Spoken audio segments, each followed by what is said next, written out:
Kumusta mga kasaliksik? Alam mo ba na kahit hindi ka gumamit ng mamahaling camera ay pwede ka pa rin makakita at makahagip ng mga bagay basta't swertihin ka lamang at nasa tamang panahon ka?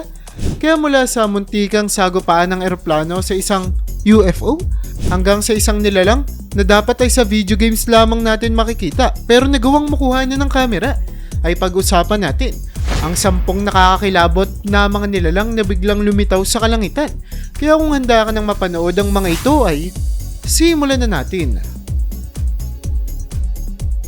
Number 10, muntikang sagupaan sa UFO. Noong 2017, isang Dutch na pasahero sa isang Ryanair flight mula Eindhoven patungong Madrid ang nakakuha ng video ng isang UFO habang kinukuhanan niyang tanawin mula sa eroplano. Biglaan kasing dumaan ng UFO nang napakalapit sa eroplano na nagdulot ng mabilis na pagtaas ng bilis at biglang pagmamanyobra ng mga piloto upang maiwasan ang banggaan. Ang mabilis na reaksyon ng mga pilotong nagligtas sa biyahe at nakaiwas sa posibleng sakuna. Ang video na nakuha ay agad na kumalat sa online na nagdulot ng malawakang interes at diwate. Ang insidente ngang ito ay nagpasiklab ng mga diskusyon tungkol sa kaligtasan ng aviation at ang kakayanan ng mga air traffic control systems na matukoy at mapangasiwaan ang mga hindi kilalang bagay na lumilipad sa himpapawid. Sinuri ng mga eksperto ang footage at nagbigay ng iba't ibang teorya tungkol sa pinagmula ng UFO. Kabilang ang posibilidad na ito ay isang drone, weather balloon o isang mas misteryosong bagay na maaaring hindi pa rin natin lubusang naiintindihan. Number 9, nag-iisang pasahero. Noong naglalakbay ang lalaking si Alex Simon, isang vlogger sakay ng Philippine Airlines patungong Boracay, hindi niya inaasahan na siya lamang ang magiging pasahero sa buong flight. Ang kakaibang karanasan na ito na kanyang na-videoan ay agad na nag-viral at nagbigay sa kanya ng biglaang kasikatan. Dahil nag-iisa lang siya, binigyan siya ng personalized na serbisyo at ang buong crew ay nakatuon sa kanyang mga pangangailangan na para bang isa siyang VIP. Binigyan siya ng mga flight attendant ng tour sa aeroplano. Pinayagang bisitahin ang cockpit at naghanda pa ng espesyal na pagkain para sa kanya. Ang natatanging karanasang ito ay nagpapakita ng hindi inaasahang pangyayari sa paglalakbay sa himpapawid, lalo na sa mga panahon kung saan kakaunti lamang ang mga pasahero. Bukod pa rito, itinampok nito ang kausayan ng serbisyo ng mga airline staff. Marami ang natuwa sa kanila dahil kahit isa lang ang pasahero nila ay ginawa naman nila ng tama at nararapat ang serbisyo. Number 8, hindi inaasahang pasahero. Isang insidente nga ang naganap sa Malaysia kung saan isang ahas ang nakapasok sa isang eroplano. Sa isang TikTok video mula sa isang aeronautical engineer, makikita ang pag-alis ng isang malaking ahas mula sa pakpak ng eroplano bago ito lumipad. Ang matapang na mga crew, kahit hindi mga eksperto sa ganitong gawain ay nagtagumpay na tanggalin ang ahas sa kabila ng kanilang mga alalahanin sa kaligtasan. Sa kabutihang palad, wala namang nasaktan sa proseso. Ang ahas ay nakilala bilang isang reticulated python, isa sa mga pinakamalaking species ng ahas sa buong mundo. Dahil sa insidenteng ito, mas pinalawak ang mga hakbang sa kaligtasan sa pre-flight inspections, lalo na sa mga reyon kung saan karaniwang matatagpuan ng mga ahas. Ang video ay nag-viral at nagdulot ng mga talakayan tungkol sa mga enkwentro sa wildlife sa aviation at ang kahalagahan ng masusing inspeksyon sa mga eroplano. Number 7, lumilipad na tao. Isang misteryosong insidente ang naganap malapit sa paglubog ng araw, kung saan isang bystander o tambay ang nakapag-record ng isang humanoid entity na lumulutang ilang metro mula sa lupa. Ang silhouette ng nilalang ay madilim kaya't mahirap itong makilala. Ang kakaibang pangyari na ito ay agad na kumalat sa social media na nagdulot ng interes mula sa mga UFO enthusiasts, paranormal investigators at mga skeptics. Maraming haka-haka ang lumabas, kabilang ang posibilidad na ito ay isang drone, isang weather balloon o isang detalyadong panloloko lamang sa mga tao. Ang insidenteng ito ay muling nagpasiklab ng mga debate tungkol sa posibilidad ng extraterrestrial life at iba pang hindi maipaliwanag na mga aerial phenomena. Bukod dito, ipinakita rin ng pangyayaring ito kung gaano kalaki ang papel ng modernong teknolohiya sa pagkuha at pagbabahagi ng mga misteryosong kaganapan na patuloy na nagpapalakas ng ating interes sa mga hindi pa nating nalalaman. Number 6. Nasusunog na pakpak.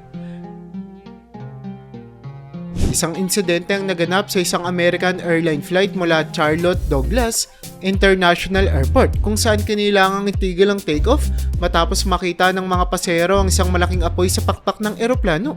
Ang mga takot na pasahero ay kalaunang ipinaalam na ang insidente ay dulot ng mga mechanical na problema. Kung nangyari ito habang nasa ere, maaaring nagdulot ito ng malaking trahedya.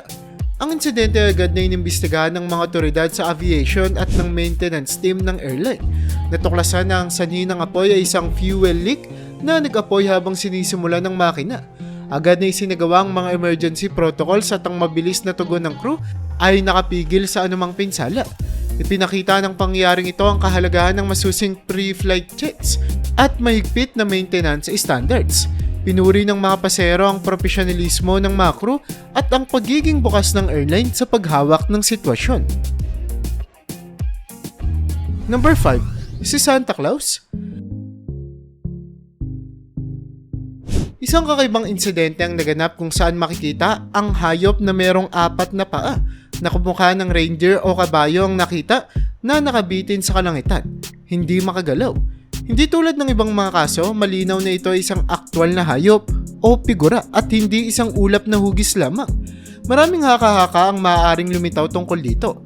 Ang ilang mga tao ay maaaring isipin na ito ay isang visual illusion tulad ng isang malaking inflatable figure na nadala ng hangin. Ang iba naman ay maaaring mag-isip na ito ay bahagi ng isang komplikadong prank o isang kakaibang pangyayari na dala ng panahon o iba pang mga natural na pinomena. Pero anuman ang tunay na dahilan, ang insidenteng ito ay nagdulot ng maraming tanong at pagkamangha sa mga nakakita at nakarinig ng balita. Patuloy pa rin naman itong pinag-uusapan habang sinusubukan ng mga tao na alamin ang tunay na pinagmulan ng kakaibang pangyayari. Number 4. Lumilipad na mga pugita. Bagaman tila naging karaniwan na ang mga pagkakakita ng UFO, ang isang insidente kamakailan ay nagpakita ng kakaibang pangyayari na muli na namang pumukaw ng pansin ng publiko. Isang hindi kilalang source ang nakakuha ng footage ng isang malaki, madilim at kakaibang hugis na bagay na lumilipad sa kalayuan. Ang misteryosong bagay na ito ay na may hugis na parang mga lumilipad na galamay o higanteng mga nagbabagong anyong nilalang ay gumagalaw kasabay ng iba pang mga nilalang habang nananatili sa ere. Maraming mga manonood ang nag-isip na ito'y maaaring tanda ng isang alien invasion. Iminungkahi ng ilang eksperto na maaaring ito ay classified high-tech aircraft na isinasa ilalim lamang ng testing. Ang footage na ito ay nagdulot ng maraming espekulasyon at debate.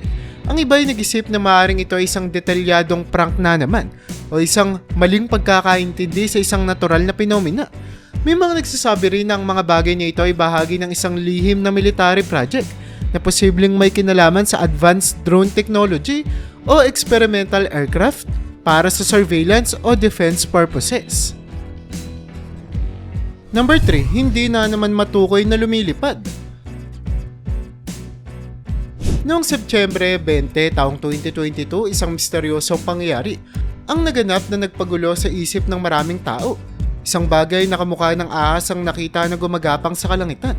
Sa simula iniisip na ito ay isang saranggola lamang. Ngunit, ang laki at taas ng bagay na ito ay nagpatunay na hindi ito posible. Maraming espekulasyon ang lumabas tungkol dito. Ang ilang tao ay nagsasabing ito ay maaaring isang malaking lumilipad na ahas o isang nilalang mula sa ibang dimensyon. Inilarawan nga ng mga taong nakakita dito na ang nilalang ay merong likidong kilos, nakahawig ng paggalaw ng ahas sa lupa. Ang mga teorya ay nagmula sa posibilidad ng isang hindi pa natutuklasang uri ng mga reptiles na kayang lumipad, hanggang sa isang optical illusion na dulot ng mga kondisyon sa atmosphere. Maraming mga teorya ang lumalabas, pero ang mga video at larawan ng insidenteng ito ay mabilis na kumalat online na nagdulot ng mga debate sa pagitan ng mga siyentipiko, mga tao at mahilig sa ganitong uri ng pinomena. Number 2. Tic-tac UFO. Isang kakaibang pangyayari ang naranasan ng isang pasahero ng komersyal na eroplano matapos niyang makuha na ng video ang isang malaking umiikot na bagay na tila tumatalon-talon sa kalangitan. Ang bagay nito ay kawig ng isang TikTok at dahil sa malinaw na anino nito, napatunayan na hindi ito isang panloloko lamang. Ang video ay nagdulot ng malaking interes at naging dahilan upang imbestigahan ito ng mga eksperto sa UFO at aviation. Sinuri nila ang bawat frame ng footage at napansin ang kakaibang galaw ng bagay, pati na ang kakayahan nitong mag-hover at bumilis ng hindi ka panipaniwala. Ang mga paliwanag tungkol sa pinagmula ng bagay na ito ay paiba-iba. Ang ilan ay nagsasabing posibleng ito ay isang advanced military technology tulad ng isang drone o bagong uri ng aircraft na isinasailalim sa lihim na testing. Ang iba naman ay naniniwalang posibleng ito ay isang alien craft na nagkaproblema habang dumadaan sa mga portal o isang halimbawa ng interdimensional travel dahil sa tila imposible nitong mga galaw. Number 1. Flying Zerg. Isang magkasintahan ang nagulat habang nagsaselfie sa downtown Shanghai nang makita nila ang isang lumilipad na nilalang nakahawig ng Zerg mula sa video game na StarCraft. Ang mukhang dragon na nilalang na ito na may buntot na baluktot sa kabilang direksyon ay agad na nag-udyok sa kanila na lumabas at kuhanan ito ng video. Kilala sa mundo ng mga gaming ang mga Zerg dahil sa kanilang mabilis na pagpaparami at pag-atake ng maramihan. Kaya't ang paglitaw ng nilalang na ito ay pumukaw ng imahinasyon at nagpasiklab ng mga tsorya tungkol sa mga extraterrestrial life. Mabilis na naging viral ang video na umani ng pansin mula sa mga gamers, scientists at UFO enthusiasts. Sinuri ng mga eksperto ang footage na pinagdedebatihan kung ang nilalang ba ay isang drone, isang saranggola o isang bagay na mas kakaiba pa. Ang insidente ring ito ay muling nagpasiglab ng mga talakayan tungkol sa posibilidad ng pagbisita ng mga alien sa ating mundo at ang impluwensya ng popular na kultura sa ating pananaw sa mga hindi kilalang penomena.